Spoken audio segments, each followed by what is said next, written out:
Samedi 14 juin 2025, la librairie Ombre Blanche recevait le poète toulousain Francis Ricard autour de son nouveau recueil « Je t'aime », sous-titré « Célébration de l'amour » et paru aux éditions Hors Limite lors d'une rencontre en dialogue avec Sarah Hautesserre et ponctuée de lecture de l'auteur.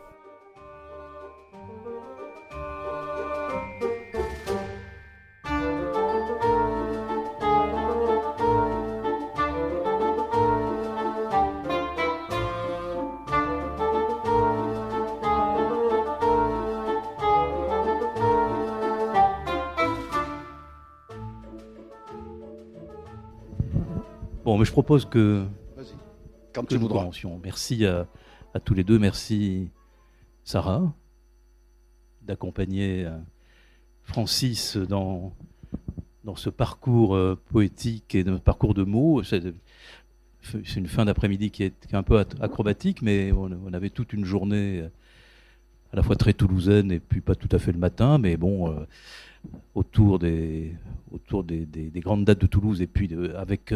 en particulier Rémi Pêche, mais on va changer de registre de mots avec Francis Ricard. Moi, je voulais juste, Francis, dire quelques mots, parce que bon, nous, on sait qui nous sommes et d'où nous venons, mais peut-être beaucoup ici ne savent pas. Voilà, avec Francis, nous nous connaissons depuis enfin, en tout cas, moi, depuis ma plus tendre enfance. Toi, tu étais déjà dans l'adolescence. Hein, bon, voilà, on va peut-être remettre les pendules à l'heure. Moi, j'ai quand même quelques années de moins que toi. Hein, oui, je te prie de ne pas insister, merci. On peut le dire sans que ça crée un désordre. Non, il n'y a pas de problème. Voilà, nous sommes castrés tous les deux. Ce soir, c'est Toulon-Castres. Oui. Castres-Toulon, c'est à Castres. Non, c'est pas à Castres. Ah non, c'est à Toulon. Non, c'est Toulon-Castres. Castres-Toulon. Voilà. Tu es loin du CO déjà. Oui. Bon, tu peux. Oui, ben j'aime bien. Est-ce que tu l'aimes, celui-là?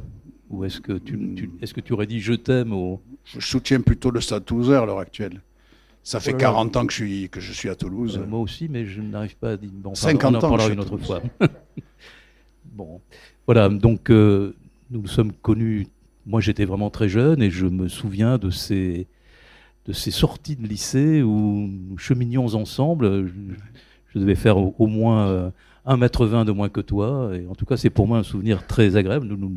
Et finalement, nous n'avons pas vraiment cessé de nous voir, bien que depuis quelque temps, on va dire, bon, l'espace il y a des espaces qui nous séparent. Moi-même, je suis un peu moins là, et puis toi, tu es où tu es.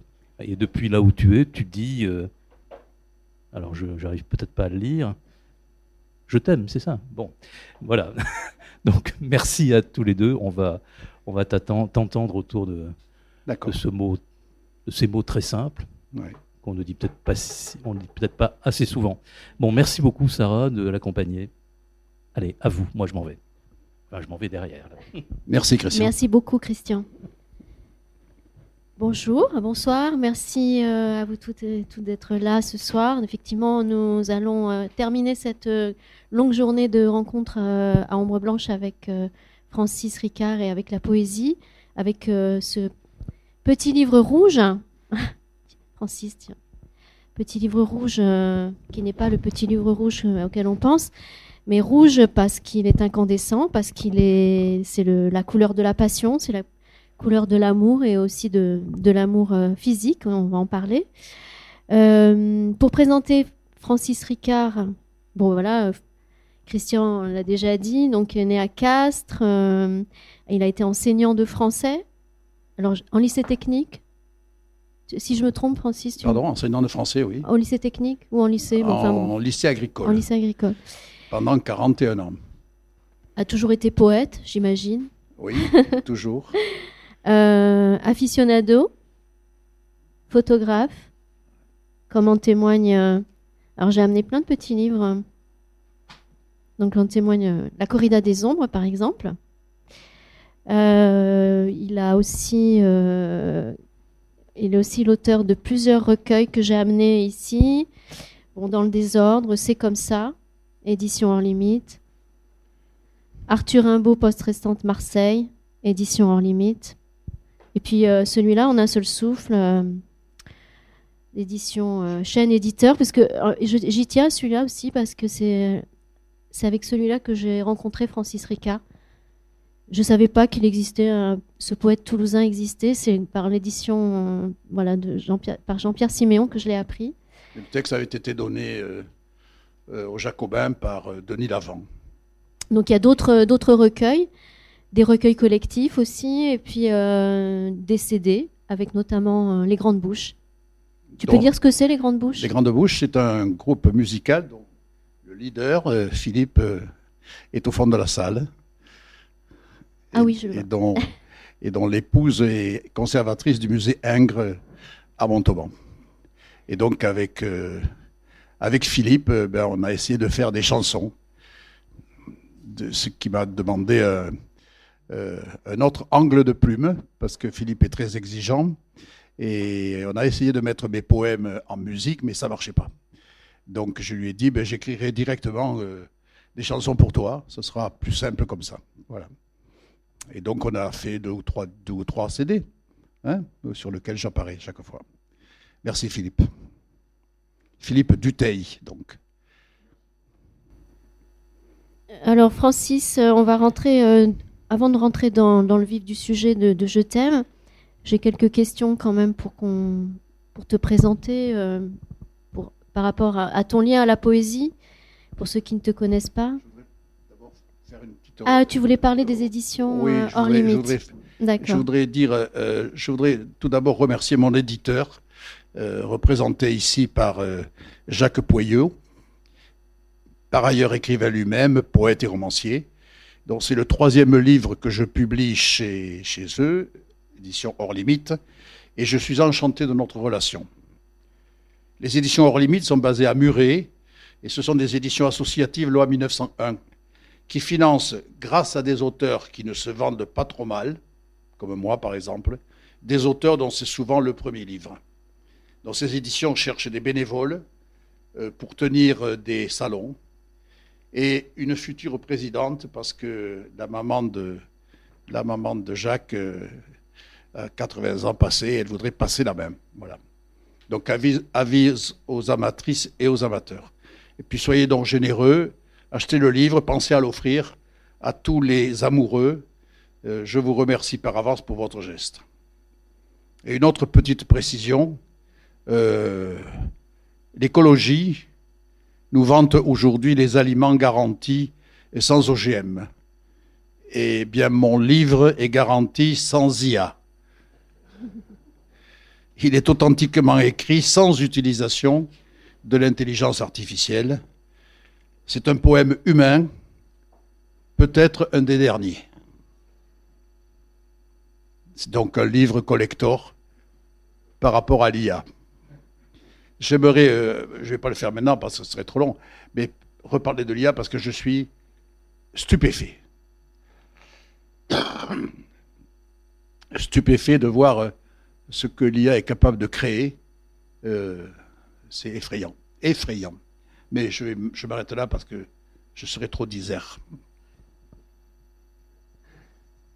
Alors vas-y, à toi. Alors, je voulais savoir, Francis, à quel moment les poètes sont-ils entrés dans ta vie ? Est-ce que par exemple, quand tu étais élève au lycée de Castres, ils te guidaient dans ta vie de jeune homme déjà ? Ils sont rentrés très tôt dans ma vie, parce que quand j'avais 14-15 ans, j'étais souvent collé au lycée Jean Jaurès de Castres. J'étais souvent collé, et après avoir fait coller pour 2 heures, 4 heures, 6 heures, parfois 8 heures, je l'ai cumulé.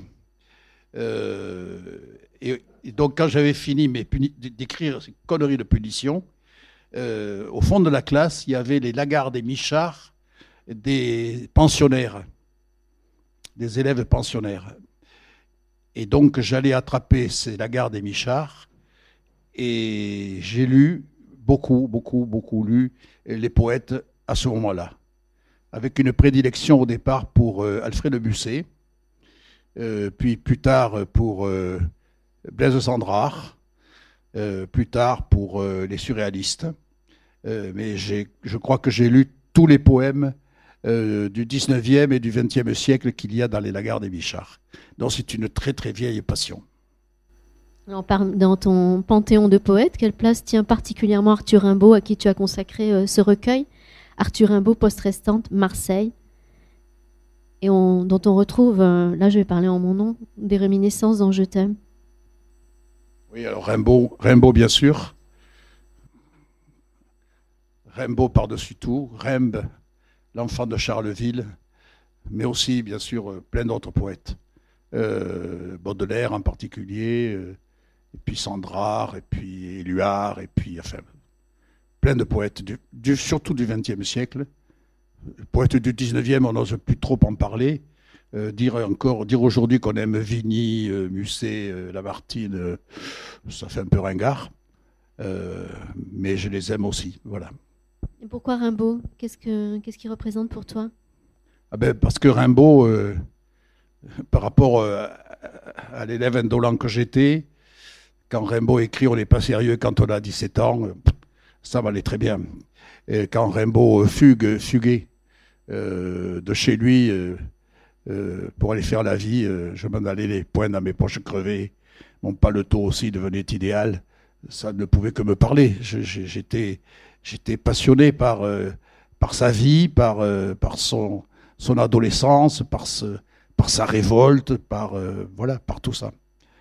Pourquoi Rimbaud? Pour tout ça. Et je me souviens très bien m'être dit un jour, quand j'ai su qu'il était parti vivre en Éthiopie, au Harar, et qu'il en était revenu sur une civière, transporté jusqu'à Aden, avant d'être ramené à Marseille et d'être amputé d'une jambe et de mourir très vite, je m'étais dit, un jour j'écrirai un livre qui racontera comment Rimbaud est revenu sur sa civière depuis le Harar. Et ce livre, je l'ai écrit 50 ans après. C'est l'objet de Arthur Rimbaud, poste restante Marseille. Voilà. Où je raconte Rimbaud sur sa civière. C'est un monologue. C'est un monologue de quelqu'un qui... C'est même pas un monologue, je ne sais pas comment appeler ça, un soliloque. Il parle tout seul dans sa tête. Il se remémore, bien sûr, plein de souvenirs. Et puis, on va le laisser à la fin, au moment où il meurt. Voilà. C'est un livre auquel je crois énormément, parce que c'est un livre écrit, voilà. C'est un livre cri, c'est un livre écrit, cri. C'est un livre très triste, bien sûr, mais un livre que j'adore. Tout à l'heure, en café, tu m'as dit que tu aimais la poésie, en fait, qui était concrète, à laquelle on peut se raccrocher. Qu'est-ce que tu entends par là? J'aime la poésie qui parle du réel, la poésie de la réalité, la poésie charnelle, la poésie, voire la poésie érotique, puisqu'elle fait partie du charnel et du réel. J'aime pas la poésie éthérée, la poésie qu'on trouve beaucoup aujourd'hui, une poésie des mots, qui se paye de mots souvent, ou une poésie des paysages, une poésie d'atmosphère, moi, il me faut de la chair, voilà. Je sais pas parler des poètes américains, mais lorsque Ginsberg écrit Howl, ou qu'il dit Howl, où il parle de la vie, de ses amis qui sont morts d'overdose, des amis qui sont dans la rue, ça me plaît. Sinon, je ne citerai pas de nom, mais dans la poésie d'aujourd'hui, il n'y a pas grand monde qui m'intéresse. Tu m'as dit aussi, on a parlé du protestantisme, parce que tu m'as dit, non, moi je suis fière d'être protestant, et donc on peut en parler. Mais est-ce que ce livre, justement, il n'est pas anti-protestant, Je t'aime? Pourquoi Pourquoi l'amour et le sexe seraient-ils Non, mais je pose la question. anti-protestants? Pas du tout. Pas du tout, pas du tout, pas du tout. Non, je suis protestant de naissance, parce que mon père l'était, voilà, et puis qu'à Castres, il y a pas mal de protestants. Fier de l'être, oui, pourquoi pas, parce que ça me démarque de l'Église catholique que je n'aime pas trop.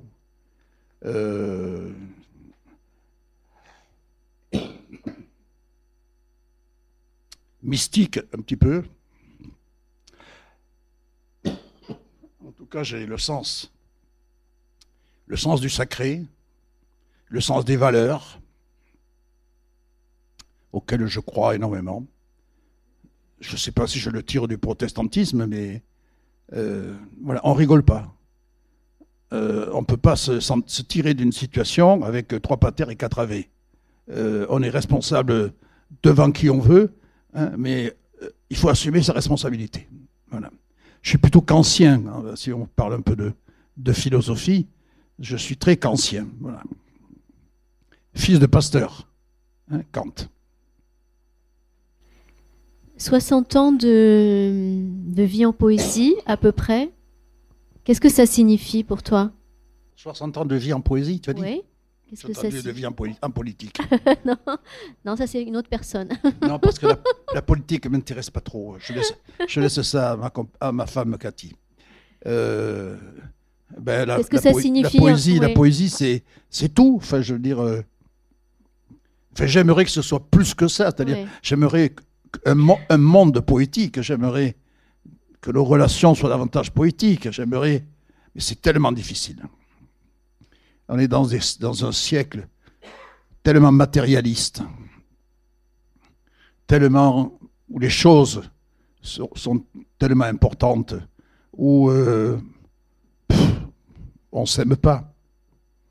On se fait la guerre, on se chamaille, on se dispute, Oui, j'aimerais un monde de poésie. Enfer ou ciel, qu'importe, au fond de l'inconnu pour trouver du nouveau, disait Baudelaire à la fin des Fleurs du Mal.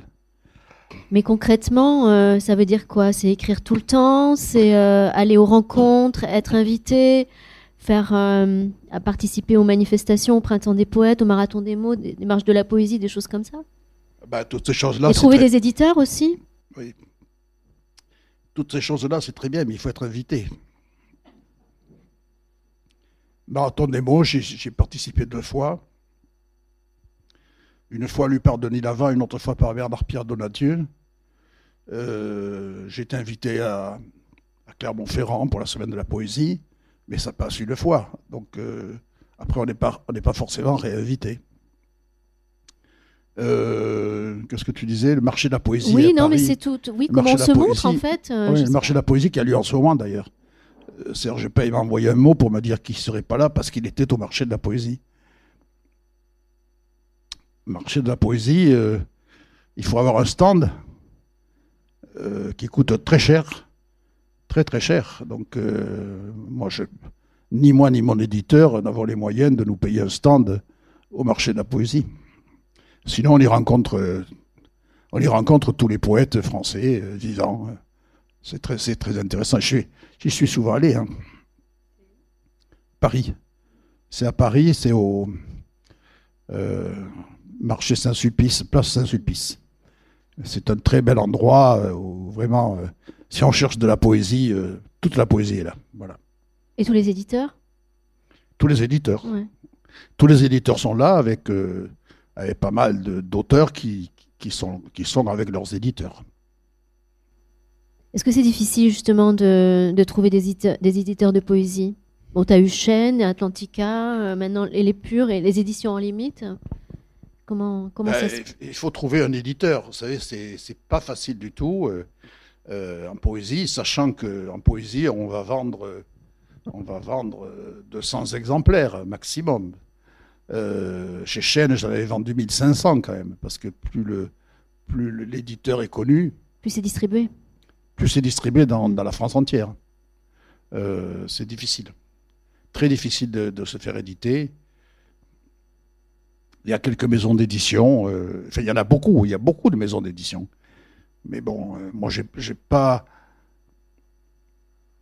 Je les cherche pas, c'est-à-dire, j'ai pas... une fois que j'ai trouvé, il y a quelques années, Hors Limite, je suis tellement content de cette relation. Bon, c'est une petite distribution, mais ça va. Donc, je répète pour le micro, 350 livres, plus que pour donc Arthur Rimbaud, Poste restante Marseille. Merci Jacques. Mais c'est parce que le problème de la distribution, c'est que je disais en commençant, c'est que les petits éditeurs comme ça, ils vendent surtout sur des salons. Mais il faut être présent sur les salons. Il faut y aller. C'est pas toujours la porte à côté.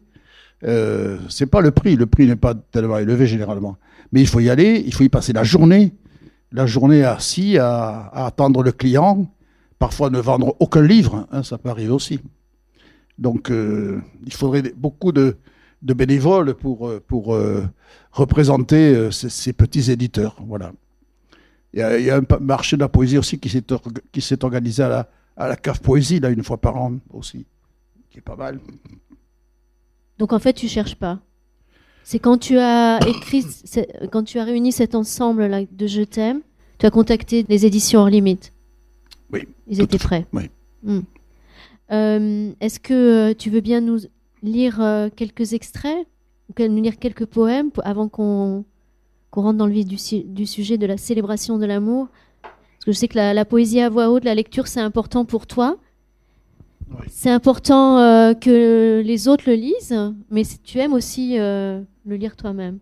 C'est un livre qui est en deux parties.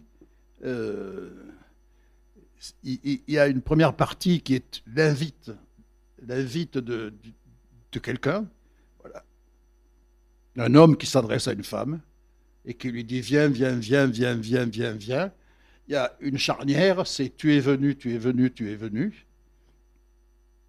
Et une deuxième partie qui est la vie ensemble, qui bien sûr s'axe sur l'amour, le sexe et l'érotisme. Quelque chose qui a troublé tout le monde, c'est la dédicace.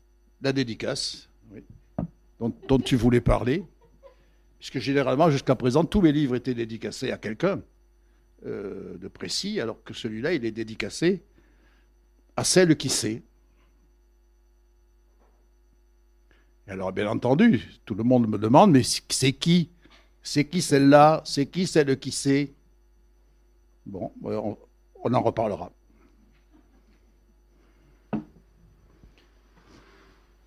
J'ai mis deux petites citations, parce que ça fait joli dans les livres, il y a souvent des petites citations au début. Dont la première, c'est Alfred Hitchcock dans L'homme qui en savait trop. Que sera, sera. What will be, will be. Que sera, sera. What will be, will be. Et la deuxième, elle est d'Arthur Rimbaud, qui s'écriait « Ah, que le temps vienne où les cœurs s'éprennent ». Alors, je ne vais pas vous lire tous les poèmes, mais je vais en lire un certain nombre. Il faut l'acheter pour ça. Ma petite camarade, je t'aime. Je t'aime comme les marins le vent, comme on aime la révolution, comme on aime un mirage. Je m'épuise à t'aimer, m'entends-tu? Mes yeux seuls ne sauraient rassasier mon appétit d'ogre. Mon désir s'érode à déchirer ta main. Ne me naufrage pas, ta robe de meule de paille ne périra pas dans le grand incendie de juillet. Je ne jouerai pas au dé la question de l'amour. Le désamour n'est pas un jeu de hasard. Les oiseaux se moquent des plans de vol. Oser enfin la main soustraite au gouvernail, oser le hurrah sauvage des ravissements, le cœur fervent du vin de communion, l'ardeur aveugle des bleus commencements. Que gronde l'ouragan, que les vents mouillés gonflent la fanfare des coqs épuisés, et qu'enfle les haussières. Relève le col de ton caban, matelot. Envoie toute la toile, affermis ta main au haubans. Que la cargaison aille à la mer, seul le voyage compte, dans l'éblouissante écume des marées et les grands phoques déchirés. J'habite un archipel d'îles oubliées, l'île de la dissidence, l'île de l'utopie, l'île de la confidence, l'île de la liberté, l'île des livres retrouvés, l'île des devinettes, l'île des escargots, l'île de l'imprévisible, l'île des rescapés, l'île de la résistance, l'île des baleines, l'île des fous, l'île des chats, l'île du silence complice, l'île des morts aussi. Viens y vivre avec moi. On va d'île en île en radeau, par des ponts levis de nuages, par des passerelles de vent, parfois aussi à la nage, et les vents immobiles s'interpellent. Dans mon archipel, les arbres ivres de leur sève titubent. Le popamnax enlace l'acacia, l'arbre à poivre, la myrrhe, le cyste, le manguier, les gommiers ruissellent et s'évaporent en bubblegum. L'océan dore les corps dérobés au hamac. Les fruits sont plus sucrés que les miels généreux. On y vante au détail des cornets de rhubarbe. Le chant des pierres bercera ton corps accordéon. Dans mon archipel, on célèbre l'ophyte. Son oculus opalescent sera mon astrolabe. Son oculus, ton oculus opalescent sera mon astrolabe. Viens y vivre avec moi. C'est un peu codé là. Ton oculus opalescent sera mon astrolabe. C'est codé dans les mots. Connais-tu le barge à queue noire? Le couple se retrouve en Islande pour l'amour, mais passe l'hiver, lui, en Bretagne, elle, en Espagne. Connais-tu le calao commun? Il enferme sa femelle dans un trou d'arbre qu'il colmate, non pas pour la priver de liberté, mais pour la protéger des prédateurs. Étancher ma soif du jour consenti, regarder sous les jupes du réel, caresser les formes du rêve infini, faire asile au bonheur, jouer avec tes jouets, il n'est de réel que de toi. On allume parfois un feu pour sécher ses larmes. On peut s'épuiser à aimer si trop souvent le téléphone est mouillé. Il y a des jours, c'était pas ça qu'on attendait. La fragile passerelle du ravin des serpents, franchis-la avec moi. Mon amour buissonnier, ici le pas de l'un se règle sur le pas de l'autre, les mains s'épousent. Viens, je te montrerai le lac magique qui garde les cercles que fait la pierre lorsqu'on la jette dans l'eau, ou frais les grands silures. Je te montrerai les bougies qui continuent de brûler lorsqu'elles s'enfoncent dans l'eau. Je te montrerai la piste qui s'élève vers la table d'ardoise, où l'on déplie les cartes de la bonne aventure. Je te montrerai le puits sans fond, où cachées nos mélancolies. Les marches sont glissantes, défiantes des chauves-souris. Si tu veux, nous descendrons. Je te montrerai le sentier qui n'efface pas les traces des amants qui l'empruntent, les miroirs qui gardent la mémoire de ceux qui les ont contemplés. Viens, aujourd'hui le sel dit oui, aujourd'hui la montagne dit oui.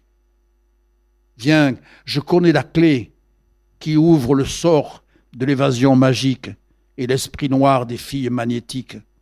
Je t'apprendrai le génie des abeilles industrieuses, la sagesse ordinaire des gens de peu. Je t'apprendrai à cultiver la terre sans la violer, à prendre sans détruire, à faire avec, à appartenir. Je t'apprendrai les orages qui font l'écorce blottir dans la liesse des draps, aux odeurs de lessive. Je t'apprendrai à regarder. Tout est là. Donc on arrive à la moitié du livre à peu près. C'est vers la page 47, non, que ça... 39. Donc c'est tu es venu, tu es venu, tu es venu. Tu es venu, 4, 3 fois 4, 12 alexandrins donc. Et il y a 12 alexandrins. Tu es venu, tu es venu, tu es venu. Tu es venu, tu es venu, tu es venu, tu es venu, tu es venu, tu es venu. Tu es venu, tu es venu, tu es venu. Je ne vais pas tout lire. Mais c'est le rythme, c'est l'enthousiasme, c'est la joie. Donc là, on entre dans un autre registre. Il y a un autre monde. L'envers est possible, l'ailleurs de chair, d'ici. Ce réel terrestre, la vie qui vit quand l'énigme se déshabille. Claire formule, impérieuse évidence, quand l'orage éclate et qu'on est apaisé, tout ruisselant dans le seigle des larmes. Quand la guerre se mue en riant armistice, quand la lumière filtre au travers des cailloux, quand on a pied très loin, l'horizon dans la main, quand le corps de l'autre calfate nos renoncements et qu'il n'y a plus à écoper. Quand on voudrait mourir dans cette extase-là, quand les signes attestent qu'on se rapproche, que la quête s'achève et que s'ouvre la porte. La roue du temps est un tournesol ivre, la lame tranchante du noir couteau ouvre l'œil et il voit. La vie élucidée, l'avidité du vide, du vivre, la grande santé, l'enchantement, le totem charnel du grand tout. La légende est vraie, tu es là, tu es venu.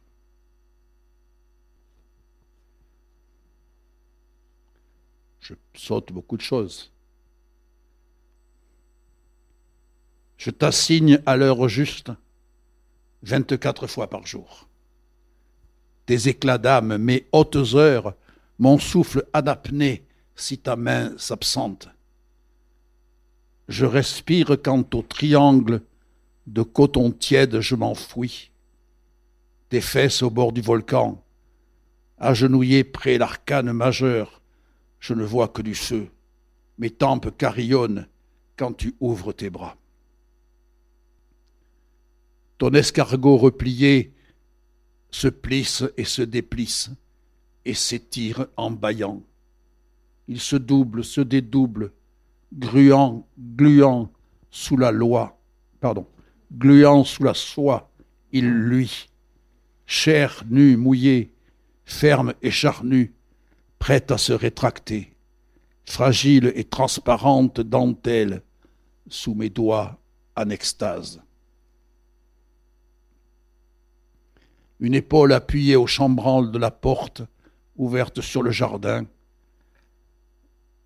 Je contemple les étoiles. Viendra-t-il vers moi le signe de ma délivrance? Tu viens, silencieuse, à pas lents. Tu sors de la douche pieds nus. Tu colles ton corps contre mon dos. Tu me parles à l'oreille. Ta joue contre mon épaule. Sans me retourner, je glisse ma main dans ton jogging. Tu n'as pas remis de culotte. Je caresse ton sexe. Tu ne dis rien. Tu pousses un soupir. Tu me souris. Tapis dans l'ombre, au creux de tes cuisses, le poème Vérité attend son heure. La marée monte, la vague vient lécher le haut fond cristallin, tout baigné de turquoise. Les saveurs salines ruissellent ou s'immergent lentement dans un clapotis translucide, diode inaugurale, la nacre philosophale. Je saute. Ce matin, j'ai lu, j'ai écrit, j'ai rentré du bois, j'ai balayé, j'ai rangé, je me suis lavé, j'ai fermé la maison, je suis parti sous le soleil en sifflotant. La vie est belle. Juste avant la chaleur annoncée, tout est propre et tout est frais, les matins d'été. Le journal, les croissants, le pain frais, à la boulangerie. Les vacanciers ne sont pas levés, les enfants dorment, c'est l'été. Je marche dans les rues mouillées, les étals s'installent, on parle doucement, c'est l'été, avant la ruée des vacanciers. Le café sur le port a un goût d'océan. On balaie sous mes pieds. On annonce beau temps. Le journal est léger, le monde semble rescapé. Tu m'as appris à abolir la peine, à crucifier l'ennui. Tu m'as appris la langue immédiate des corps. Tu m'as appris à délier les doigts de mes poings. Tu m'as appris à réparer les ailes des anges blessés. Tu m'as appris que la pluie peut être l'amie du désert. Tu m'as appris à briser les sabliers pour en faire des plages de soleil où s'étendre et des châteaux pour jouer. Tu m'as appris à redresser les barreaux des prisons pour en faire des échelles d'évasion. Tu m'as appris la première cigale de l'été, le rouge des premières cerises. Tu m'as appris la douce ébriété des caresses. Tu m'as appris le vol secret des hirondelles, les sources cachées, les chemins dérobés. Tu m'as appris le possible. Tu m'as appris à accepter ce qui vient. Tu m'as appris les nuits d'été, quand la lune entre par la fenêtre, la fertile des raisons. Tu m'as appris à dialoguer avec le vent, à lire les étoiles, à faire confiance aux oiseaux, semeurs de graines inespérées, à me contenter de la lumière des étoiles filantes. Tu m'as appris à chaparder le bonheur. Et le dernier, tant de temps après, comment te dire mon amour? J'ai épuisé tous les mots pour te dire mon amour. Où trouver les mots au-delà des mots? Où trouver les mots plus grands que les mots pour te dire mon amour, tant de temps après?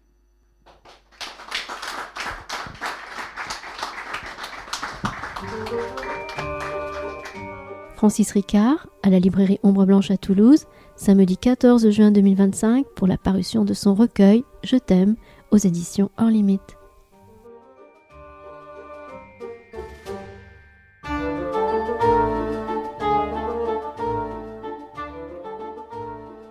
Alors oui, on va revenir sur effectivement la mystérieuse dédicace à celle qui sait avec tout mon amour.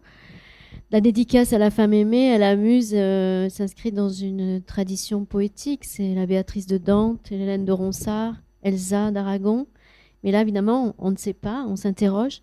Et pareillement, je dirais que dans le jeu de Je t'aime, ce jeu qui parle, il n'est pas caractérisé. On n'a pas d'éléments biographiques, justement. Et je voulais savoir si c'était un choix.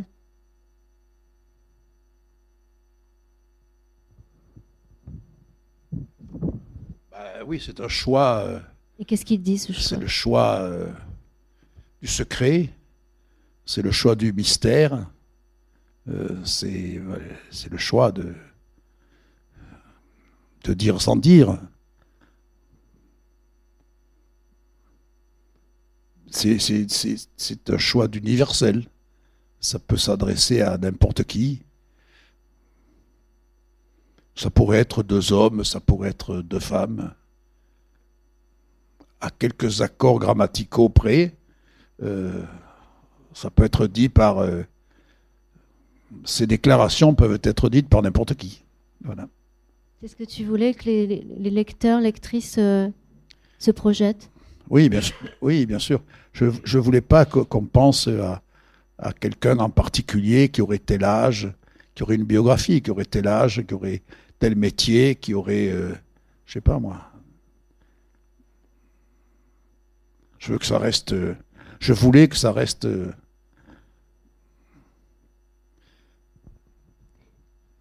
Je voulais que ça reste ouvert, que ça reste très. Le sens trop précis rature ta vague littérature, disait Mallarmé. Hein. Le sens trop précis rature ta vague littérature. Je voulais donc ne pas être dans le sens trop précis. Voilà. Ce sont des textes qui datent d'il y a quelques années, maintenant. Qu'est-ce qui t'a donné envie, qu'est-ce qui t'a décidé à les réunir? C'est quoi? C'est vrai que tes livres sont plutôt sombres en général. Là, on est quand même dans quelque chose de lumineux, une célébration de l'amour. Oui, ce sont des textes qui ont été écrits au fil du temps. Au fil du temps. Moi, j'écris pas vraiment beaucoup. Je ne suis pas du tout quelqu'un que je n'ai jamais tenté d'écrire un roman, par exemple. Je ne tiendrai pas la distance. J'écris des mots. J'écris que des mots, des bouts de mots. Quand je trouve quand je trouve une image, quand je trouve une métaphore, quand je trouve une alliance de mots, les mots font l'amour, hein, disaient les surréalistes. Les mots font l'amour. J'attends de trouver, que je n'ai pas dit déjà dans d'autres recueils aussi. Ce qui n'est pas du tout évident de trouver les mots pour le dire. Voilà. Est-ce que ça veut dire que tu les as relus et retravaillés, les plus anciens? Non. Non, tu ne les as pas retouchés? Non. Ils se sont écrits au fur et à mesure, déjà finis, on va dire. Non, généralement, une fois que ça entre sur mon ordinateur, je retouche pas. C'est-à-dire, je retouche beaucoup sur le papier, parce que moi j'écris d'abord et avant tout sur du papier. La nuit, souvent. Mais comme ça, parce que ça vient, parce qu'il y a une expression qui me saute à la figure. Et puis une fois que le texte me paraît fini, je le tape sur mon ordi. Voilà. Pendant longtemps, je les ai fait taper mes textes, parce que je ne savais pas du tout comment fonctionnait un ordinateur. Et puis depuis quelques années, quand même, pour ne pas passer comme complètement pour un vieux con, je m'y suis mis. Voilà. Et donc cette célébration de l'amour, elle vient maintenant? Pourquoi elle vient maintenant? C'est pas par opportunisme. Il y a non, quelque chose c'est que je voulais absolument publier ce livre. Je voulais le publier avant que l'IA envahisse tout. Ah oui, d'accord. Sérieux? Sérieux, ouais. Oui. Oui, j'étais pressé il aurait pu attendre. Parce que l'IA serait incapable d'écrire sur l'amour. Malheureusement, non. Ah. Malheureusement, non. Je vous donnerai des exemples, oui. Parce que je ne vais pas le faire maintenant, mais j'ai demandé à l'IA de m'écrire des poèmes. C'est époustouflant. De bêtises? Ou au contraire Ah non, pas de bêtises. Non, c'est très performant. Non, de qualité. Ah oui. Ah non, c'est très bien. C'est très bien. Donc c'est effrayant alors en fait. Oui, c'est ça. C'est effrayant. C'est effrayant, oui. Pardon? Si, c'est ce que j'ai dit tout à l'heure. Que l'IA était effrayante. Alors, on n'écoute pas. Ah non, je ne suis pas pour l'IA. Oui, mais je suis très négatif sur l'IA. Oui, bien sûr. Je suis très négatif parce que ça me fait peur. Donc il a voulu dévancer l'IA. Je me demande demain qu'est-ce qui va se passer. Parce qu'on va se trouver avec... je ne voudrais pas partir pour parler de l'IA, mais on va se trouver avec des livres qui auront été écrits comme ça, mais personne ne le saura. Donc c'est des livres, entre guillemets, inhumains. Je ne sais pas du tout ce que ça va donner. Des romans, des scénarios de films, des poèmes. Tout le monde, enfin, n'importe qui va se ruer là-dessus. N'importe qui peut être poète demain. Voilà. C'est ça qui me fait peur. Alors, il existe, je dirais, deux sortes de poésie. L'une cultivée, celle des poètes qui ont eux-mêmes beaucoup lu, comme toi. Et puis, une autre poésie, celle d'inspiration immédiate, on va dire, comme Rimbaud, ou Rilke. Qu'est-ce que... Rimbaud avait énormément lu. Il avait lu?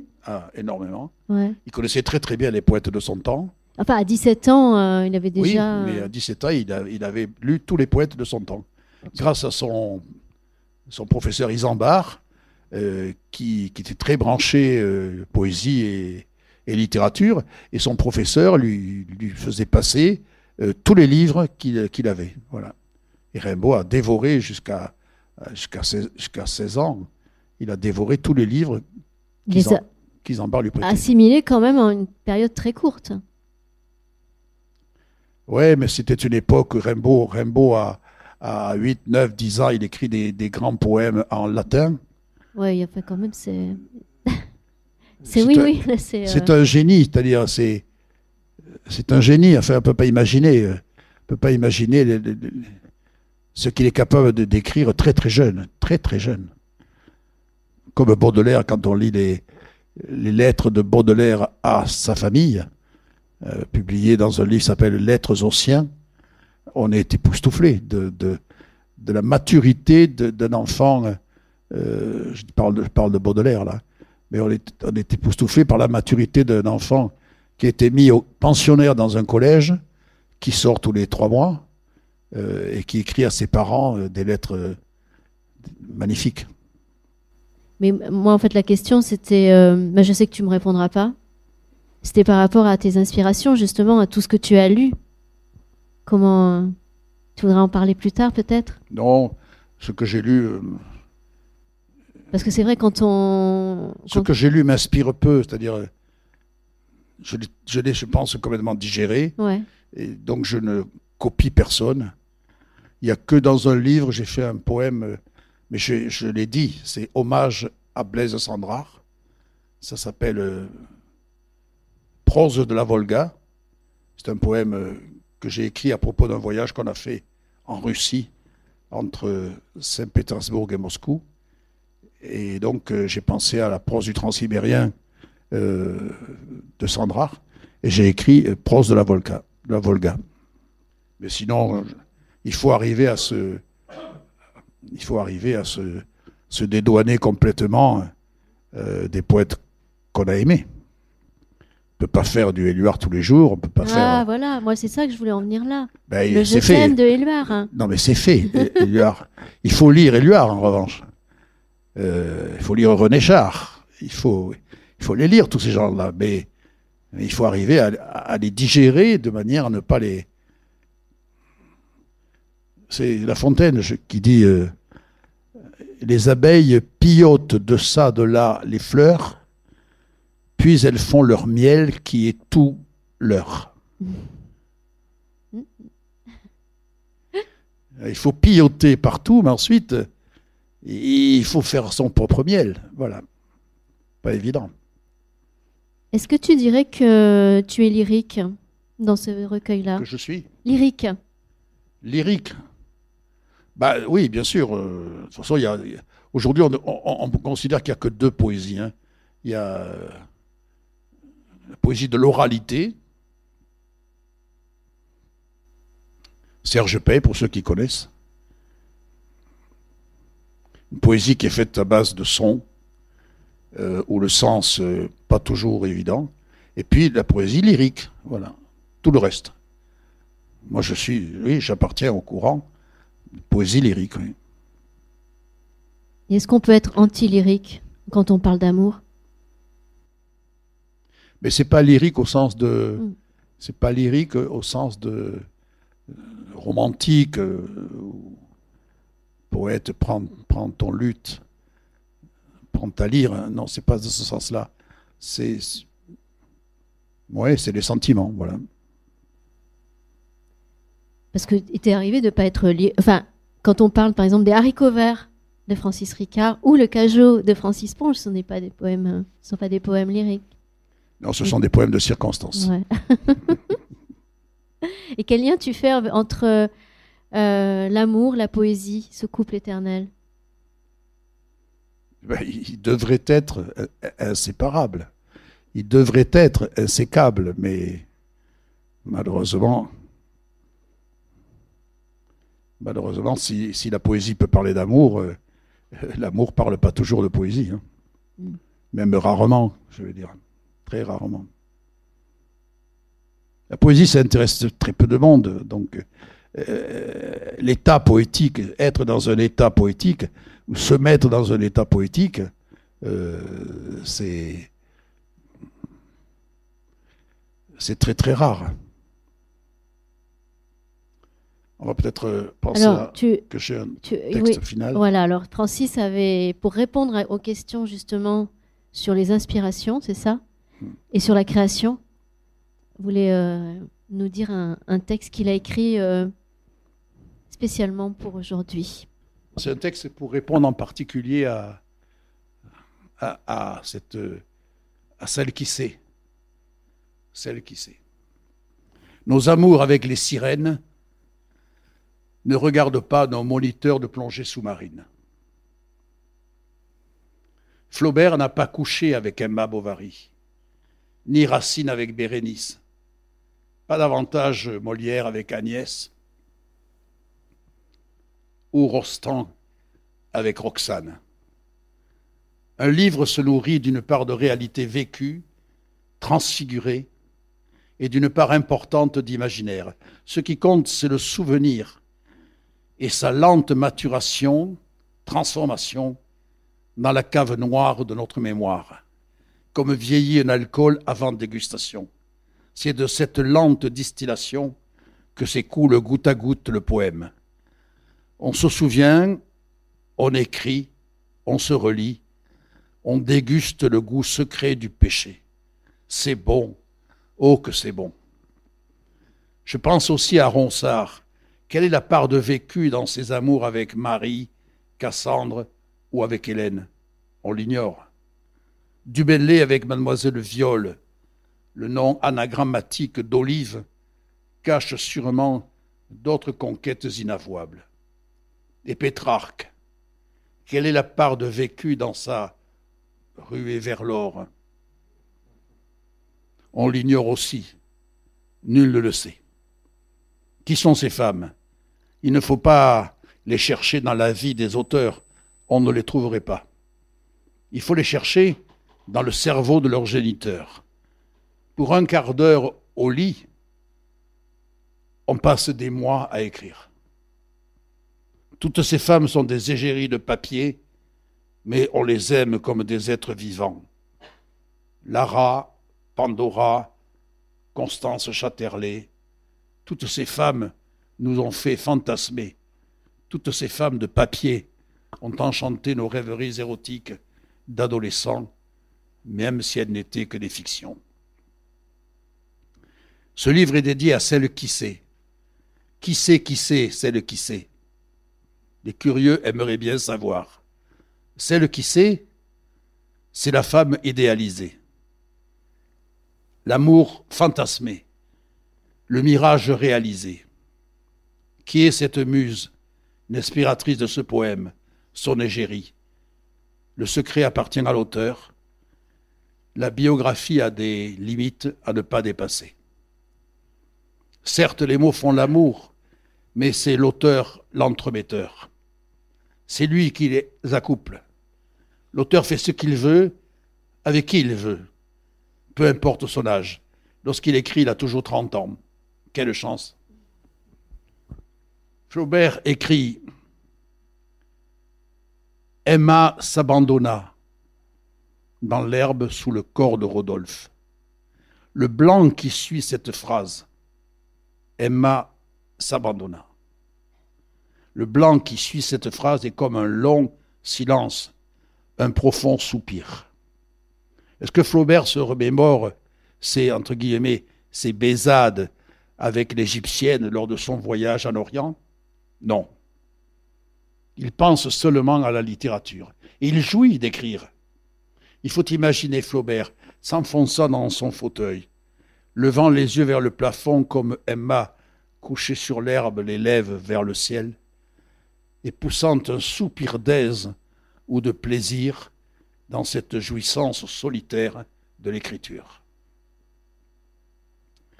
Dans cette jouissance solitaire de l'écriture.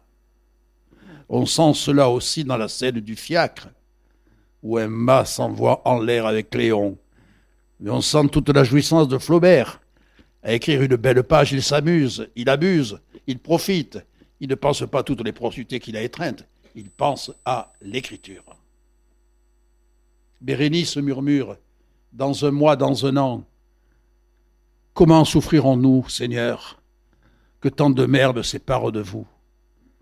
Que le jour recommence et que le jour finisse, sans que jamais Titus puisse voir Bérénice, sans que de tout le jour, je puisse voir Titus. Pour écrire un cri aussi déchirant, il faut avoir beaucoup aimé et beaucoup souffert. Mais ce qui compte pour Racine, ce n'est pas celle qui lui a inspiré ces mots, mais la beauté des Alexandrins.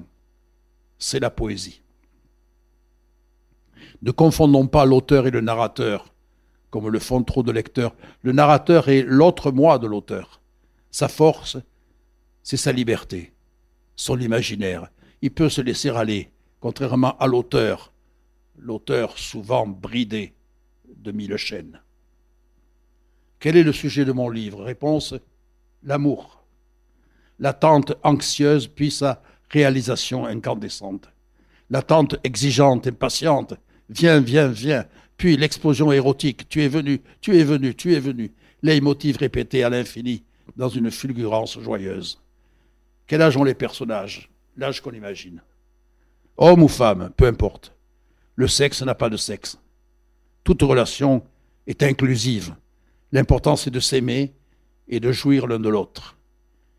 L'érotisme dans la deuxième partie, il est incontournable. Il reste codé, discret, afin d'éviter la vulgarité pornographique. Tout est plutôt suggéré au lecteur de fantasmer. Il n'y a pas d'amour sans sexe et il n'y a pas de sexe sans érotisme. C'est un bonheur d'écrire sur l'amour, d'être amoureux, de se sentir aimé et désiré. Comme l'écrit Breton dans une lettre à Aube, sa fille, à la fin de l'amour fou, je vous souhaite d'être follement aimé. Je vous le souhaite à tous et à toutes. Merci.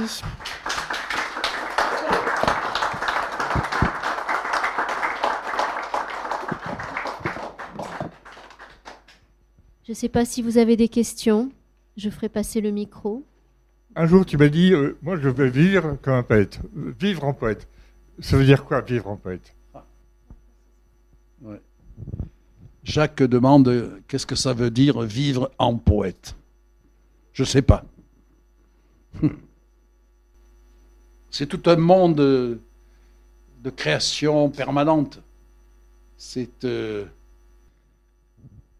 Moi, je sais que je fais de la photo, je fais des petits objets, je fais des poèmes, voilà.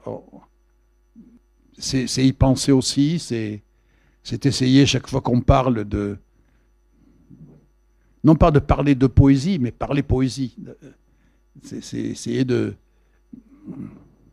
C'est une question très difficile, Jacques. Je ne sais pas vraiment comment te répondre. Qu'est-ce que c'est que vivre en poète? C'est vivre comme moi, si tu veux. Je ne peux pas t'en dire plus. Quand tu parles, je pense beaucoup à la peinture aussi. C'est-à-dire dans l'image, il y a beaucoup de poésie. Enfin, une certaine image, bien sûr. Mais ce sont des liens très intriqués. Jeanne Lacombe, qui est artiste peintre, on pourrait lui poser la même question. Qu'est-ce que c'est qu'être peintre? Pour connaître et avoir fréquenté Jeanne, elle est tout le temps en peinture. Tout le temps. Tout le temps en recherche. Pour d'autres artistes que je connais également, ils sont tout le temps en train de penser à d'imaginer, d'imaginer des œuvres, de chercher, de trafiquer, ouais, tout le temps en train de chercher à créer. C'est ça, je crois, être, c'est poète dans l'être, c'est musicien dans l'être, c'est peintre dans l'être, c'est pas un passe-temps du dimanche. C'est ça que j'essaie de dire. Comme on dit, un peintre du dimanche, hein, qui sort son chevalet une fois par mois quand il fait beau. Non, le peintre, il est peintre tout le temps. Et le poète, il est poète tout le temps. Voilà. Il y a quelques années, tu avais confié cette rencontre aléatoire des mots à une machine. Où elle est cette machine? Qu'est-ce que tu en as fait? Tu l'as cassée? Tu l'as broyée? J'avais fait ça avec Gilles Tanguy.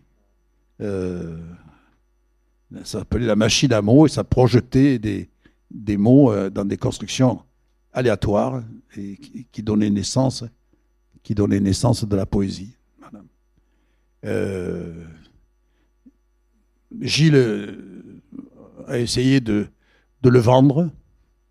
Malheureusement, il en demandait des prix tout le temps astronomiques. Et donc, on n'a fait aucune représentation, sauf la Nuit Blanche à Paris. Ce qui était quand même 1500 entrées, ça valait quand même le coup. Mais ça n'a pas eu de suite, ça n'a pas eu de répercussion. Alors, à l'heure actuelle, où est-ce qu'on en est? Ben, moi, j'ai les textes dans mon ordinateur. On peut le mettre sur une projection quand on veut. La seule chose, c'est que moi, je ne suis pas du tout cinéma. Je ne sais pas faire ça. Dans le même ordre d'idée, je me souviens d'une chose que j'ai faite il y a longtemps ici, je pense. Tu as projeté un texte sur un écran et après, en réfléchissant très fort, tu supprimais un mot, tu supprimais 2 mots. Et, c'était la destruction en fait constructive, on va dire. Oui, ça aussi, c'était une performance, hein, que je faisais, qui a donné naissance à un livre d'ailleurs qui s'appelle Éclipse, tiré à 200 exemplaires simplement. Je regarde Georges parce qu'il sait que c'est aux éditions de l'Épure, dont tu me disais tout à l'heure qu'ils avaient toute une vitrine à ombre blanche. Ces 200 exemplaires ont été bien sûr vendus et il n'y aura pas de réédition. Voilà. C'est encore un collector. Alors le jeu consistait à prendre un texte, un article de journal par exemple, chez moi, sur ma table de travail, mais je l'ai fait aussi en public, donc avec un rétroprojecteur, et à l'intérieur de ce texte, de choisir des mots. Choisir des mots ou des morceaux de mots. Par exemple, naturellement, je peux ne garder que man, M-E-N-T, ou nature. Et donc, en encadrant comme ça 10, 15, 20 mots, et en noircissant tout le reste, j'obtenais un texte que je considère comme un texte poétique. Par exemple, je me souviens d'un des textes qui était comment écrire d'aplomb. C'est tout. Ces éclipses, j'en avais fait une quarantaine.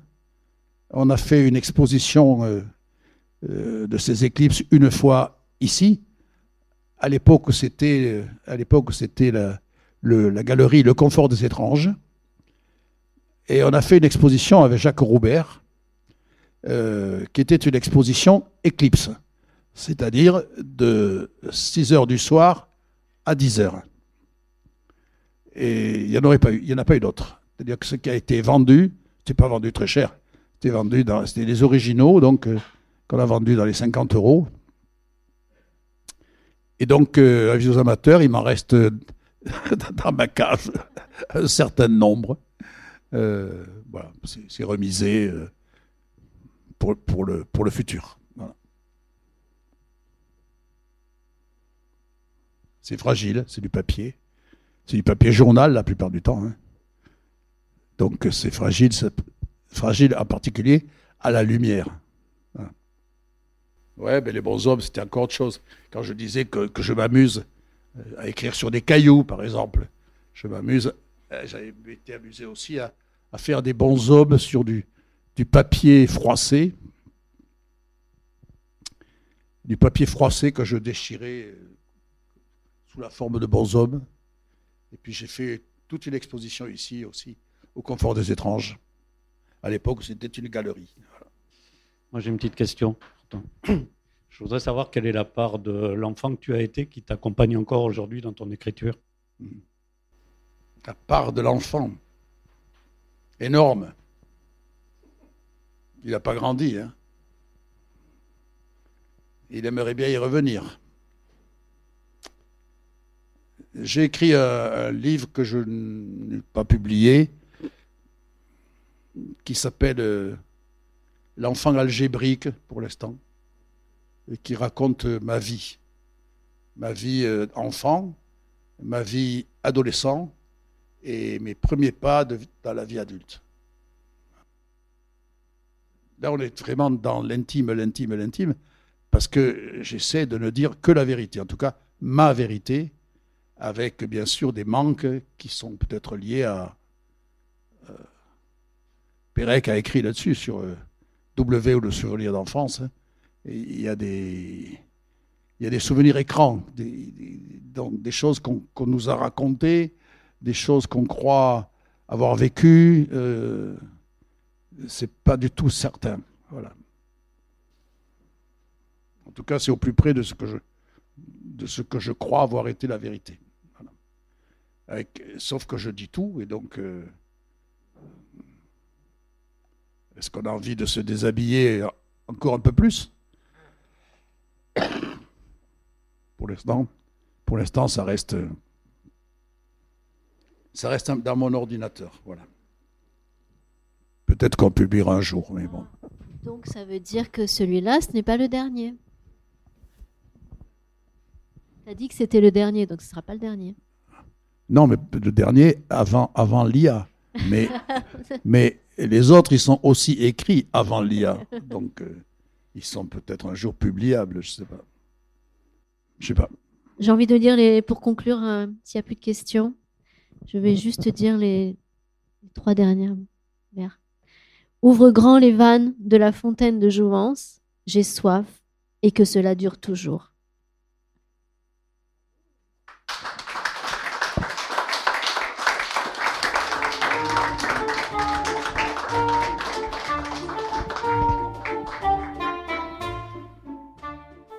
Il s'agissait à l'instant d'une rencontre enregistrée samedi 14 juin 2025 à la librairie Ombre Blanche avec le poète Francis Ricard autour de la parution de son recueil « Je t'aime » aux éditions Hors Limite. Chez cet éditeur, Francis Ricard a aussi publié « C'est comme ça » en 2020 et en 2016 Arthur Rimbaud, Poste restante, Marseille. Réalisation et mise en onde, Radio en collaboration avec Radio Plus et Radio Terre.